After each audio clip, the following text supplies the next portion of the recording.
Welcome to prime time news. నేను శ్వేత. ముందుగా headlines చూద్దాం. అమరావతిపై ఏపీ సర్కార్ ఫోకస్. మరో 2723 కోట్లతో నిర్మాణ పనులకు ఆమోదం.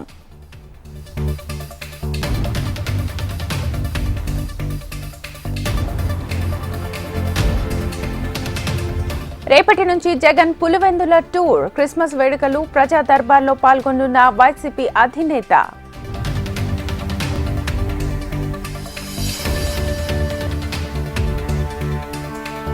సినీ ఇండస్ట్రీ పెద్దలతో వైరం లేదు, బాధ్యతగా వ్యవహరించాలన్న కాంగ్రెస్ నేతలు.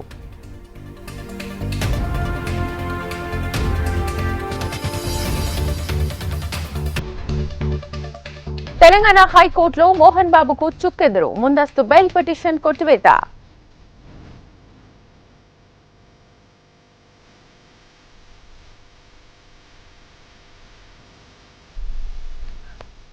ఏడాదిన్నరలో 10 లక్షల ఉద్యోగాలు ఇచ్చాం. దేశాభివృద్ధిలో యువతది కీ రోల్ అన్న ప్రధాని.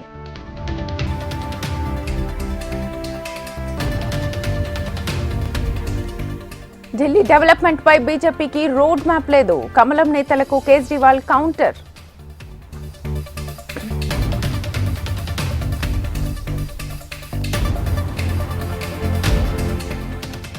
5 రోజుల వరుస నష్టాలకు బ్రేక్. లాభాల్లో ముగిసిన స్టాక్ మార్కెట్ సూచీలు.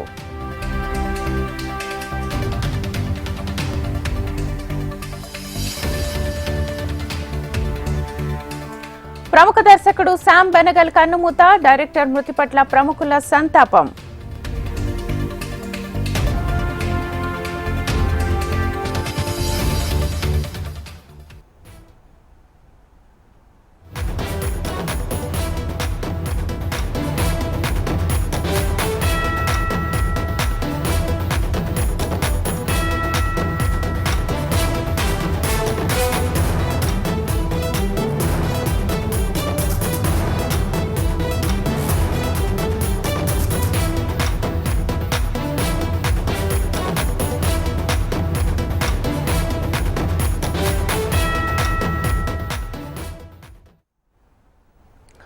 నటుడు అల్లు అర్జున్ కు పోలీసులు మరోసారి నోటీసులు జారీ చేశారు. రేపు ఉదయం 11 గంటలకు విచారణకు హాజరు కావాలని ఆ నోటీసులో పేర్కొన్నారు. సంధ్య థియేటర్ తొక్కిసలాట ఘటనలో అరెస్ట్ అయి బెయిల్ పైన విడుదలైన అల్లు అర్జున్ ను విచారించేందుకు నోటీసులు ఇచ్చారు చిక్కడపల్లి పోలీసులు.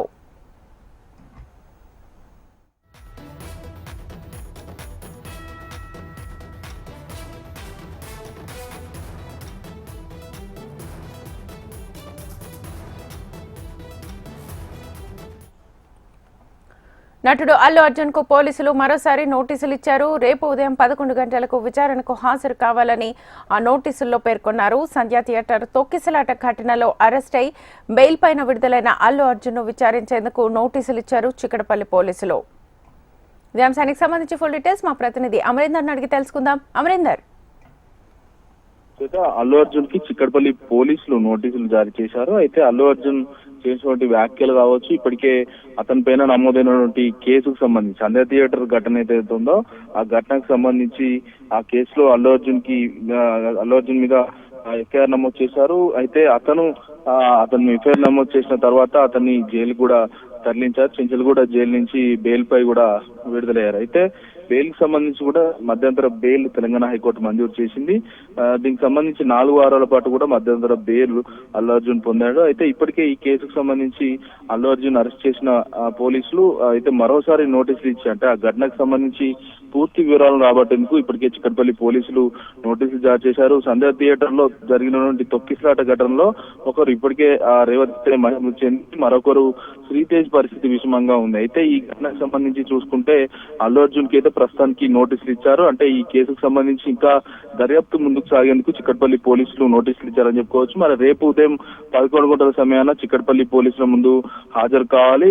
విచారణకు సంబంధించిన అంశాలన్నిటి కూడా ఏదైతే ప్రస్తుతం రేపు ఉదయం 11 గంటల సమయాన చిక్కడపల్లి పోలీసులు సినీ నటుడు అయినటువంటి అల్లు అర్జున్ ని విచారించి అతని స్టేట్మెంట్ ను కూడా రికార్డ్ చేయనున్నారు. ఇప్పటికే పోలీసులకు సహకరించడానికి కూడా హైకోర్టు మధ్యంతర ఉత్తర్వులు ఇచ్చిన నేపథ్యంలో ప్రస్తుతానికైతే మరి విచారణకు సహకరిస్తారా లేదా అనేది ఉత్కంఠ నెలకొంది. రేపు 11 గంటల సమయాన చిక్కడపల్లి పోలీసుల హాజరు కావాలి. విచారణకు సంబంధించి ఇప్పటికే అల్లు అర్జున్ ఒకవైపు చెప్తా ఉన్నారు, పోలీసులు లైన్ క్లియర్ చేస్తే వచ్చామని కూడా చెప్తున్నారు. కానీ పోలీసులు మాత్రం అల్లు అర్జున్ పూర్తి స్థాయిలో తప్పు చేశాడు, ఎందుకంటే అటు సెక్యూరిటీ వింగ్ తో పోలీసులు సమాచారం ఇవ్వకుండా అక్కడ హడావుడి చేయడం, మరోవైపు ఆ సంధ్యా థియేటర్ ఘటనకు సంబంధించి అక్కడ ఒకసారిగా అభిమానులు ఒకసారిగా చేరుకోవడం, ఇటు బౌన్సర్ల హడావుడి నెలకొన్న నేపథ్యంలో పోలీసులు ఎంత చెప్పినప్పటికీ కూడా బయటికి రాకపోవడం. నిన్న హైదరాబాద్ సిపిసి అని కూడా ఒక 10 నిమిషాల నిడికి సంబంధించిన ఒక వీడియోను రిలీజ్ చేశారు. అయితే సంధ్యా థియేటర్ కి అల్లు అర్జున్ వచ్చిన వీడియోతో పాటు బయటికి వెళ్ళిన 2 వీడియోలకు సంబంధించి మొత్తం 10 నిమిషాల సంబంధించిన వీడియోను కూడా మీడియా ముఖంగా విడుదల చేశారు. అయితే మొత్తం ఈ ఘటనకు సంబంధించి అల్లు అర్జున్ మాత్రం నాకు తప్పేం లేదని ఒకవైపు చెప్తా ఉంటే పోలీసులు మాత్రం అల్లు అర్జున్ తప్పంటూ కూడా చెప్తున్నారు. ఎందుకంటే పోలీసులు అల్లు అర్జున్ కి చెప్పేందుకు వచ్చినా కూడా వాళ్ళకి సంబంధించిన సెక్యూరిటీ వింగ్ కూడా అల్లు అర్జున్ దగ్గరికి ఎవరిని కూడా రానియని పరిస్థితి నెలకొంది. డీసీపీ వెంటనే యాక్షన్ తీసుకుంటామని చెప్పడం, ఆ తర్వాత ACP Allu Arjun cinema theatre లో కూర్చున్న సమయంలో అక్కడికి వెళ్ళి చెప్పడంగానే వెంటనే అంటే అక్కడ జరిగినటువంటి సిచ్యువేషన్ ఏదైతే ఉందో రేవతి మృతి చెందింది, ఇంకో పరిస్థితి సీరియస్ గా ఉంది. ఈ రెండింటి అంశాలకు సంబంధించి చెప్పడంతోనే అల్లు అర్జున్ వెంటనే బయటకు వచ్చాడు. మళ్ళీ బయటకు వచ్చిన తర్వాత కూడా వెహికల్ లో ఏదైతే సన్ రూఫ్ తీసి ఒక్కసారిగా అల్లు అర్జున్ తన అభిమానులు ఎవరైతే ఉంటారో వాళ్ళందరికీ చేయి చూపడం, వాళ్ళందరికీ కూడా ప్రస్తుతానికి అయితే సన్ రూఫ్ సంబంధించిన అంశాలకు సంబంధించి పూర్తిస్థాయిలో అల్లు అర్జున్ దగ్గర నుంచి వివరణాత్మక స్టేట్మెంట్ కూడా చిక్కడపల్లి పోలీసులు రికార్డ్ చేయనున్నారు. మరి రేపు ఉదయం 11 గంటలకు నోటీసులో పేర్కొన్నారు కాబట్టి 11 గంటలకు అల్లు అర్జున్ హాజరవుతారా లేదా అనేది ఉత్కంఠ నెలకొంది. ఇప్పటికీ అల్లు అర్జున్ నోటీసుల పట్ల ఇంతవరకు అయితే స్పందించలేదు. అమరీందర్, ప్రస్తుతానికి ఇటు ప్రెస్ మీట్ పెట్టిన తర్వాత మళ్ళీ అల్లు అర్జున్ బెయిల్ క్యాన్సిల్ చేయమని చెప్పి ఇటు పోలీసులు మళ్ళీ పిటిషన్ వేసినట్టుగా తెలుస్తోంది. సో రేపు విచారణ తర్వాత ఎలాంటి పరిణామాలు జరిగే అవకాశం ఉంది? తప్పకుండా, ఎందుకంటే విచారణ దశలో తప్పకుండా ఈ సినీ నటుడు అల్లు అర్జున్ విచారణకు హాజరై దానికి సంబంధించిన పూర్తి వివరాలు అడిగితే తప్పనిసరిగా సమాధానం ఇవ్వాలి. కానీ సమాధానం ఇవ్వకుండా ఇబ్బందులు పెడితే మాత్రం పోలీసు విచారణకు ఆటంకం కలిగిస్తే మాత్రం తప్పకుండా చర్యలు తీసుకుంటామంటూ కూడా ఇప్పటికే కోర్టు కంటెంప్ట్ కిందకి వస్తుంది. ఎందుకంటే పోలీసుల విచారణకు హాజరు కావాలని కూడా హైకోర్టు ఇప్పటికే అల్లు అర్జున్ కి చెప్పిన నేపథ్యంలో మరి పోలీసుల విచారణకు సహకరించకుండా మాత్రం పోలీసులు కంటెంప్ట్ కింద అతని బెయిల్ క్యాన్సిలేషన్ కోసం కోరే అవకాశం అయితే కనబడుతుంది. ముఖ్యంగా చూసుకుంటే ఈ ఘటనకు సంబంధించి రేవతి మృతి చెంది అంటే అక్కడ జరిగినటువంటి సీన్ మొత్తం కూడా బౌన్సర్ల హడావుడి అంశాన్ని కూడా ప్రతిపాదిస్తూ అతని స్టేట్మెంట్ కూడా రికార్డ్ చేయడం. ఎందుకంటే బౌన్సర్ల తోపులాట్లో ఇప్పటికే చాలా మందికి కూడా అక్కడ స్వల్ప గాయాలైన పరిస్థితులు అయితే ఉన్నాయి.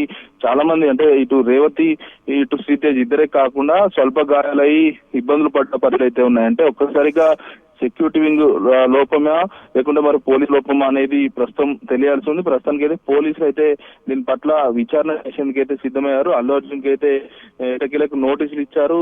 మరి నోటీసులకు సంబంధించి రేపు 11 గంటల సమయాన తప్పకుండా హాజరు కావాలని కూడా పోలీసులు నోటీసులో కూడా పేర్కొన్నారు. అయితే అల్లు అర్జున్ సినిమా థియేటర్ ఘటనకు సంబంధించి చూసుకుంటే ఇప్పటికే మైత్రి మూవీ మేకర్స్ కూడా పరిహారాన్ని కూడా రేవతి కుటుంబానికి అందజేసింది.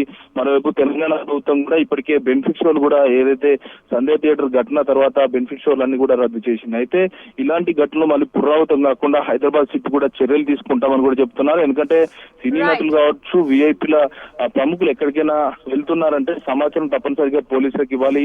పోలీసులకు ఇవ్వకుండా ఏదైతే బయటకు వస్తే మాత్రం తప్పనిసరిగా చర్యలు ఉంటాయి. ఎంత పెద్దటి వారైనా చట్టానికి హాజరుగా అంటూ కూడా ఇప్పటికే ఈ నేపథ్యంలో ప్రస్తుతానికి అయితే ఎవరినైనా కూడా వదలమంటూ కూడా ఒకవైపు హైదరాబాద్ సిపి ప్రెస్ మీట్ లో చెప్పిన నేపథ్యంలో ప్రస్తుతానికి అయితే మొత్తానికి అంటే ఈ Allu Arjun thank you. Short break తీసుకుందాం, స్టే ట్యూన్.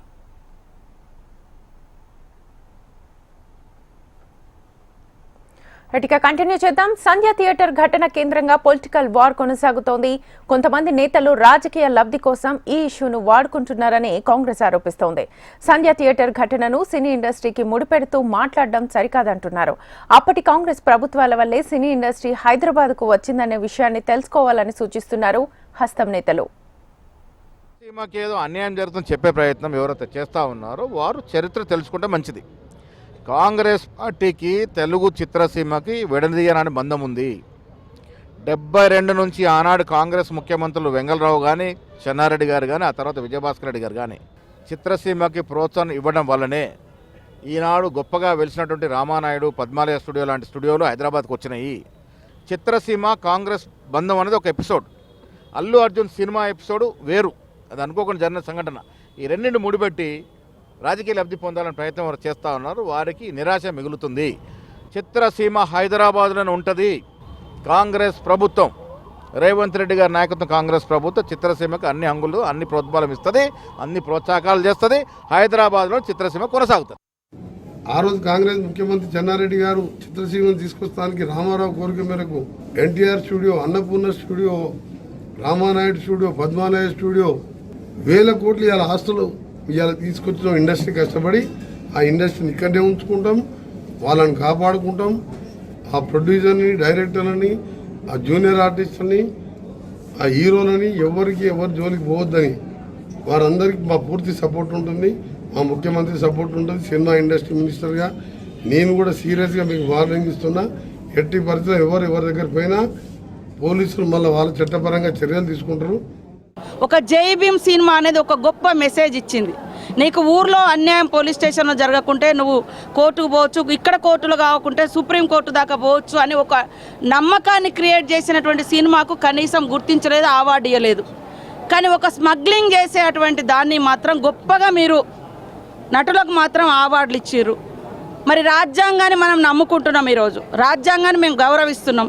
రాజ్యాంగ సంస్థల్లో పనిచేసేటువంటి అధికారులను బట్టలిప్పి కూర్చోబెట్టి యథేచ్ఛగా తన యొక్క స్మగ్లింగ్ జరుగుతుంటే అది హీరోయిక్గా చూపిస్తే మీరు మాత్రం అవార్డులు ఇస్తారు.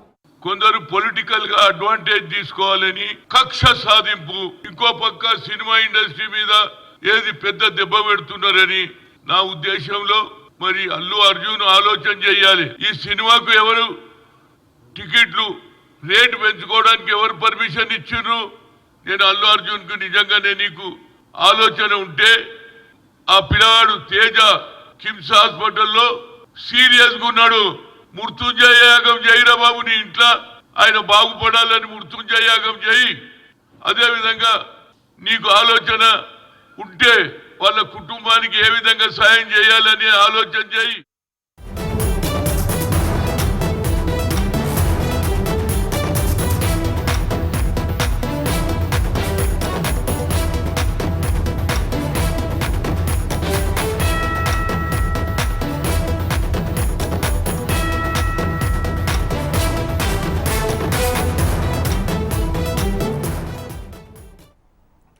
తెలంగాణ హైకోర్టును మాజీ సీఎం కేసీఆర్, హరీష్ రావులు ఆశ్రయించారు. న్యాయస్థానంలో క్వాష్ పిటిషన్ దాఖలు చేశారు.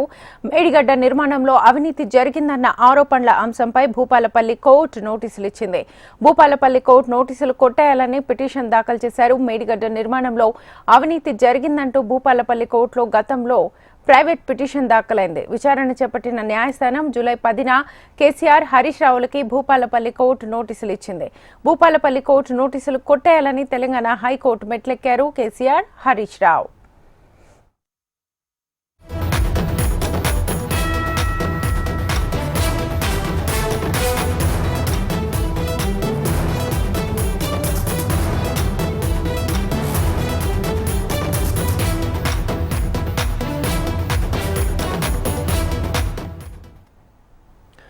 మంచు కుటుంబంలో మళ్లీ మంటలు రాజుకున్నాయి. కొన్ని రోజులుగా కొనసాగుతున్న వివాదంలో మంటలు ఆరటం లేదు. తాజాగా మరోసారి మనోజ్ తన అన్న విష్ణు, అతని అనుచరులు వినయ్, విజయరెడ్డి, రాజ్ కొందూరు, శివులపై పహాడి షరీఫ్ పోలీసులకు ఫిర్యాదు చేశారు.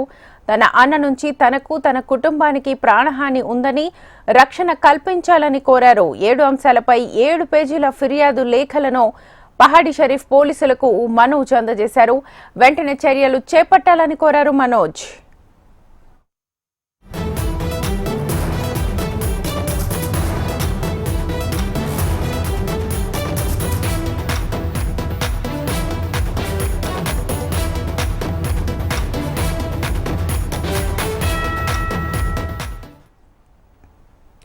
భారతీయ సినీ పరిశ్రమ మరో దిగ్గజాన్ని కోల్పోయింది. తెలంగాణ ఆత్మని తెరపై ఆవిష్కరించిన అతి కొద్ది గొప్ప డైరెక్టర్స్ లో ఒకరైన శ్యామ్ బెనగల్ మృతి చెందారు. 7 సార్లు జాతీయ అవార్డు అందుకున్న దిగ్గజ దర్శకుడు శ్యామ్ బెనగల్ కొంతకాలంగా కిడ్నీ సంబంధిత వ్యాధులతో బాధపడుతున్న ఆయన ఈ రోజు సాయంత్రం తుది శ్వాస విడిచినట్లుగా కుటుంబ సభ్యులు వెల్లడించారు. అంకుర్, భూమిక, నిశాంత్, కలుక్, మంతన్ సహా ఎన్నో సినిమాలను తెరకెక్కించిన శ్యామ్ బెనగల్ 1934లో డిసెంబర్ 14న హైదరాబాద్ తిరుమలగిరిలో జన్మించారు. సినీ రంగానికి చేసిన సేవలకు గాను భారత ప్రభుత్వం 1976లో పద్మశ్రీ, 1991లో పద్మభూషణ్తో సత్కరించింది. 2005లో ప్రతిష్టాత్మక దాదా సాహెబ్ ఫాల్కే అవార్డు శ్యామ్ బెనగల్ను వరించింది. 2006 నుంచి 2012 వరకు రాజ్యసభ సభ్యుడిగాను కొనసాగారు. శ్యామ్ బెనగల్ డిసెంబర్ 14, 1934న హైదరాబాద్లో జన్మించారు.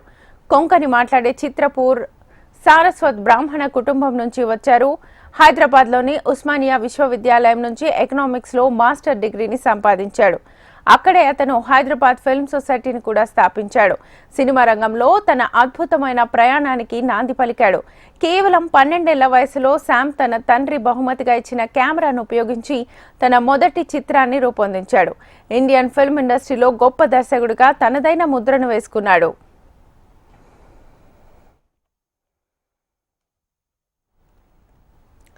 ఏపీ రాజధాని అమరావతి నిర్మాణంపై ఫోకస్ పెట్టిన కూటమి సర్కార్ అందుకు అవసరమైన అనుమతులు, నిధుల మంజూరు అంశాల్లోనూ స్పీడ్ పెంచింది. తాజాగా మరో 2773 కోట్లతో నిర్మాణ పనులకు సీఎం చంద్రబాబు ఆమోదం తెలిపారు. జూన్ 12 నాటికి 1.18 లక్షల టిట్కో ఇళ్లను పూర్తి చేసి ప్రారంభించాలని ఆదేశించారు. సచివాలయంలో జరిగిన సిఆర్డీఏ 44వ సమావేశంలో పలు నిర్ణయాలు తీసుకున్నారు. ఎల్పీఎస్ జోన్ 7, జోన్ 10లో మౌలిక వసతుల కల్పనకు నిర్ణయం తీసుకున్నారు. రాజధాని outer ring road, Vijayawada bypass road ప్రాజెక్టుపై సీఎం చంద్రబాబు చర్చించారు. ఇప్పటి వరకు 47,288 కోట్ల విలువైన పనులకు సిఆర్డీఏ ఆమోదం తెలిపింది. అమరావతి నిర్మాణంతో పాటు అన్ని జిల్లాల అభివృద్ధికి కూటమి ప్రభుత్వం కట్టుబడి ఉందన్నారు ఏపీ మంత్రి నారాయణ. వైసీపీ నేతలు అమరావతిపై దుష్ప్రచారం చేస్తున్నారని మంత్రి మండిపడ్డారు. భూముల అమ్మకం, సంపద సృష్టితోనే రుణాలు చెల్లిస్తామన్న ఆయన ఈ ప్రక్రియలో ప్రజలపై ఎలాంటి భారం మోపేది లేదని స్పష్టం చేశారు. అదేవిధంగా అమరావతి రాజధాని క్యాపిటల్ సిటీ పెట్టాలని నిర్ణయించాం ఈ రాష్ట్రానికి. ఇది కూడా ల్యాండ్ పుల్లింగ్ ద్వారా తీసుకున్న ల్యాండ్ ఇది. రైతులు కూడా భాగస్వాములు అయ్యారు. ఆ వచ్చే ల్యాండ్ని మానిటైజ్ చేయడం వల్ల వచ్చే డబ్బులతో ఇది కడతాం. రీపేమెంట్ ఈ యొక్క ఏదైతే ఈరోజు లోన్స్ తీసుకుంటున్నామో వరల్డ్ బ్యాంక్ లోన్ కానీ, ఏడీబీ లోన్ కానీ, మరి ఏ లోన్లు తీసుకున్నా అవన్నీ తిరిగి కట్టబడేది ఇక్కడ అమరావతి ల్యాండ్లో ఉన్న ల్యాండ్స్ ఏదైతే ఉన్నాయో వాటిని అమ్మటం ద్వారా వచ్చే ద్వారా కడతాం. ఈ యొక్క విలువ పెరిగిన తర్వాత వీటితో కడతాం. ప్రజల మీద భారం వేయటం లేదు. ముఖ్యమంత్రి గారు ఒకటి చెప్పారు, ప్రజల మీద ఒక్క పైసా భారం లేకుండా అమరావతి రాజధాని కట్టాలా మీరని. కొందరు రకరకాలుగా చెప్తున్నారు. ఈ రాష్ట్రంలోని 26 జిల్లాలను ఈక్వల్గా డెవలప్ చేయాలని ముఖ్యమంత్రి గారు. జనవరిలో దావోస్ పర్యటనకు వెళ్లనున్నారు CM Chandrababu. World economic forum వార్షిక సదస్సుకు హాజరు కానున్నారు. భారత్ నుంచి కనీసం 3 సీఎంలు ఈ సదస్సుకు హాజరయ్యే అవకాశం ఉంది. ఏపీ సీఎం చంద్రబాబుతో పాటు తెలంగాణ సీఎం రేవంత్ రెడ్డి, మహారాష్ట్ర సీఎం దేవేంద్ర ఫడ్నవీస్ హాజరయ్యే ఛాన్స్ ఉంది. వచ్చే నెల 20 నుంచి దావోస్లో 5 రోజుల పాటు జరిగే ఈ సదస్సులో దాదాపు 100 మందికి పైగా సీఈఓలు పాల్గొనున్నారు. మంత్రి లోకేష్, కర్ణాటక డిప్యూటీ సీఎం డీకే శివకుమార్, తమిళనాడు మంత్రి టీఆర్పీ రాజా, యూపీ మంత్రి సురేష్ ఖన్నా కూడా ఈ సదస్సులో పాల్గొనున్నారు.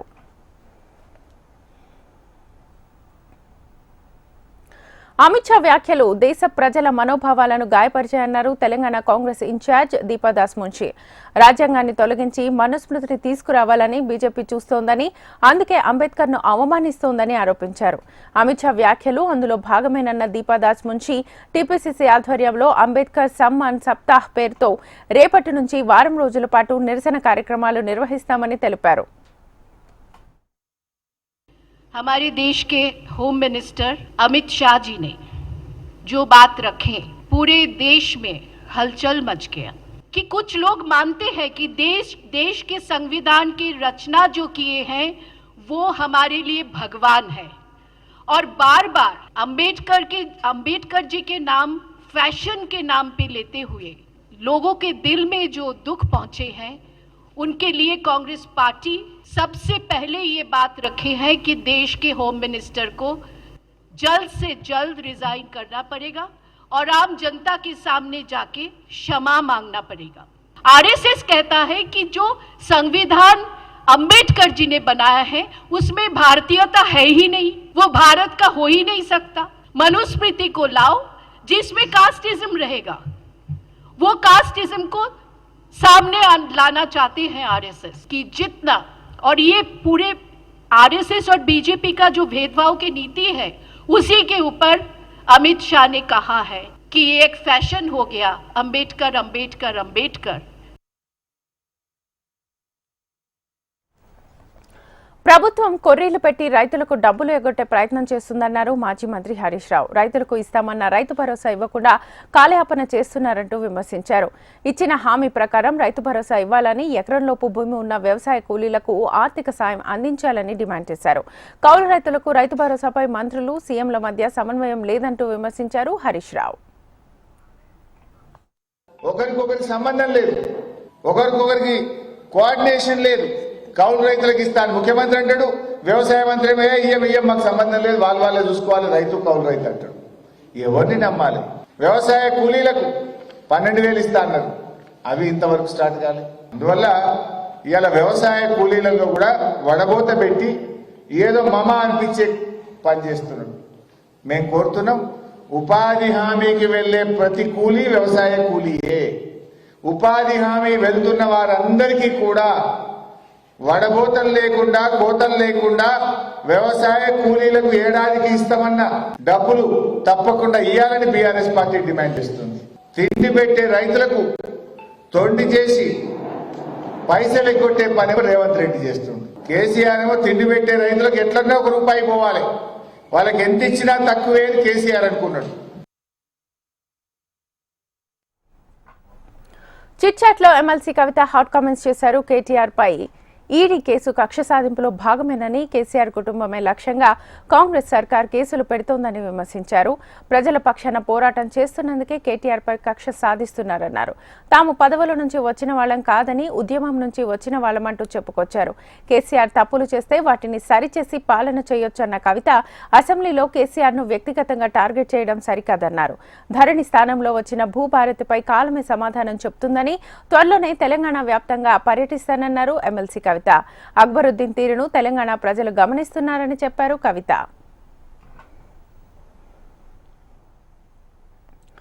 గత ఏడాదితో పోలిస్తే తెలంగాణలో 18% సైబర్ కేసులు పెరిగాయన్నారు తెలంగాణ సిఐడి డీజీ శిఖా గోయల్. రాష్ట్రంలో నమోదైన సైబర్ కేసులపై వార్షిక నివేదిక విడుదల చేసిన సిఐడి డీజీ ఈ ఏడాదిలో 176 కోట్ల రూపాయలను రికవరీ చేసినట్లుగా వెల్లడించారు. 157 మంది క్రిమినల్స్ ను అరెస్ట్ చేశామన్నారు. నిందితులపై 19,000కు పైగా కేసులున్నట్లుగా తెలిపారు CID DG Shikha Goyal. During this year, it was the first time that we had started registering cases in the bureau. The police stations, the 7 police stations started functioning this year. And you are all aware of the phenomenal work with respect to refund which has happened this year. So this year we've been able to refund now 176 crores approximately. 176 crores has been returned as compared to about 8 crores last year. Besides, the number of total cyber criminals which were arrested has also increased. It is not only the one which the Bureau did, but we have, we have also created a special teams, joint teams, which operate with the Bureau. And these teams are also executing PT warrants, getting criminals from different parts of the country. So that is another one thing which was done this year. And we have arrested 1,057 cyber criminals were arrested this year. And they were...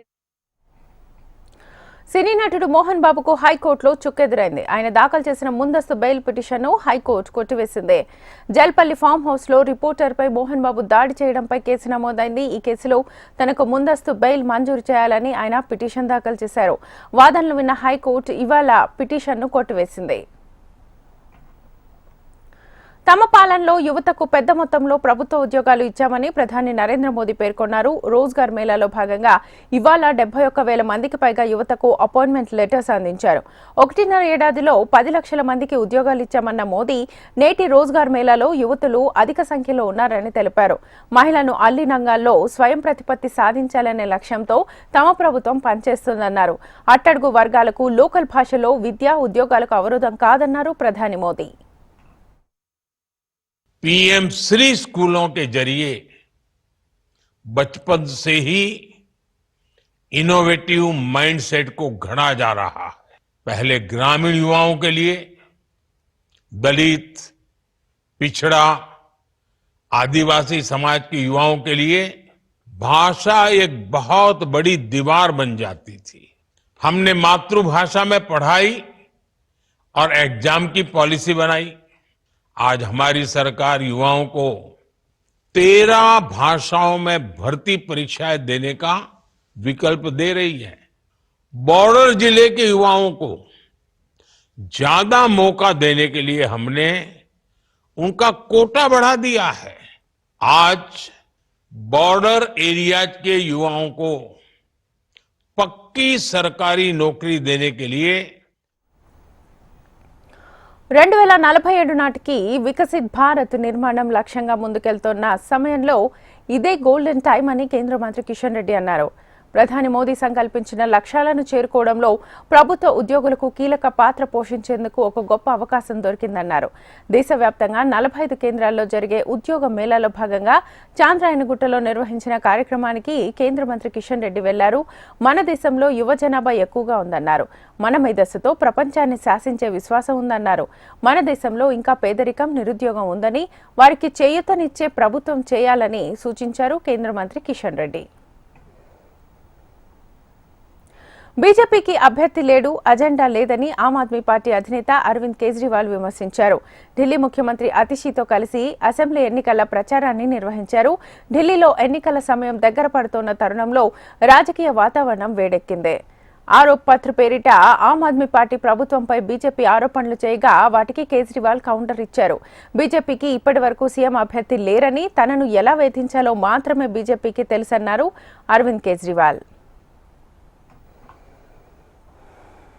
BJP के पास ये चुनाव लड़ने के लिए कोई agenda नहीं है, कोई प्लानिंग नहीं है. वो दिल्ली के लोगों को ये बताएं कि 5 साल में दिल्ली के लिए उन्होंने, बीजेपी वालों ने क्या काम किया. दिल्ली में 2 सरकारें हैं. ये आधी आधी कहते हैं ना, दिल्ली की आधी सरकार है. तो आधी सरकार आम आदमी पार्टी की है, आधी सरकार बीजेपी की है, केंद्र सरकार. आम आदमी पार्टी की सरकार ने बिजली, पानी, महिलाओं का बस सफर, सड़कें, सीवर काफी काम किए. इन लोगों ने क्या काम किया? पूरे दिल्ली की कानून व्यवस्था चरमराई हुई है. गैंगस्टर खुलेआम घूम रहे हैं, गोलियां चल रही हैं दिल्ली के अंदर. एक ही काम दिया था, वो भी नहीं किया. 7 MP इनके हैं, LG साहब इनके हैं, उसके करोड़ों अरबों रुपए इनके पास केंद्र सरकार के पास है. 4 सड़कें बना देते, थोड़ी सी दिल्ली के अंदर अस्पताल नए बना देते, कुछ तो कर देते बीजेपी वाले. इन्होंने कोई काम नहीं किया. अब चुनाव में आए हैं और चुनाव में भी कभी चार्जशीट निकालते हैं, कभी मुझे गालियां देते हैं, कभी केवल और केवल गालियां गालियां गालियां गालियां गालियां. इनका एक ही मैनिफेस्टो है, केजरीवाल को गालियां दी, केजरीवाल को आने वाले 5 साल में गालियां देंगे. मैं दिल्ली के लोगों से पूछना चाहता हूं कि क्या गालियों से दिल्ली का विकास हो सकता है? ఉత్తరప్రదేశ్లో భారీ ఎన్కౌంటర్ జరిగింది. ఘటనలో 3 ఖలిస్తానీ ఉగ్రవాదులు హతమయ్యారు.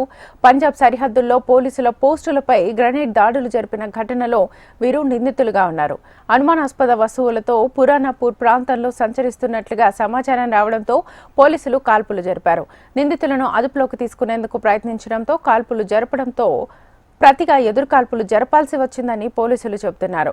ఈ కాల్పుల్లో తీవ్రంగా గాయపడ్డ 3 ఆసుపత్రికి తరలించారు. చికిత్స పొందుతూ మృతి చెందినట్లుగా పంజాబ్ పోలీసులు తెలిపారు.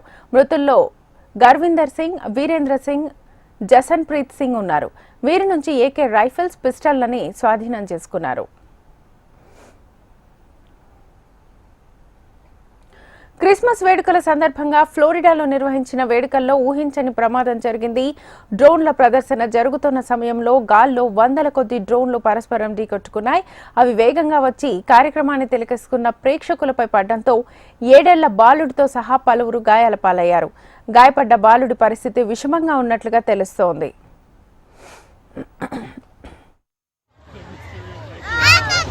Oh no! I don't think they're supposed to be falling. Why not? When is it a skate jump? What is supposed to be falling? This one! గత వారం భారీ నష్టాల్లో ముగిసిన సూచీలు ఎట్టకేలకు కోలుకున్నాయి. అంతర్జాతీయ మార్కెట్ల నుంచి సానుకూల సంకేతాలతో లాభాల్లో ముగిశాయి. దీంతో 5 రోజుల వరుస నష్టాలకు బ్రేక్ పడింది. సెన్సెక్స్ 498.58 పాయింట్ల లాభంతో 78,540.17 వద్ద ముగియగా నిఫ్టీ సైతం 165.95 పాయింట్ల లాభంతో 23,753.45 వద్ద ముగిసింది. సెన్సెక్స్ 30 సూచీలో ITC, tech Mahindra, HDFC bank, IndusInd bank, Reliance షేర్లు ప్రధానంగా లాభపడగా Zomato, Maruti Suzuki, Nestle India, HCL technologies, Bajaj Finserv షేర్లు నష్టపోయాయి. ఇది ఇవాల్టి prime time news. Keep watching HM TV.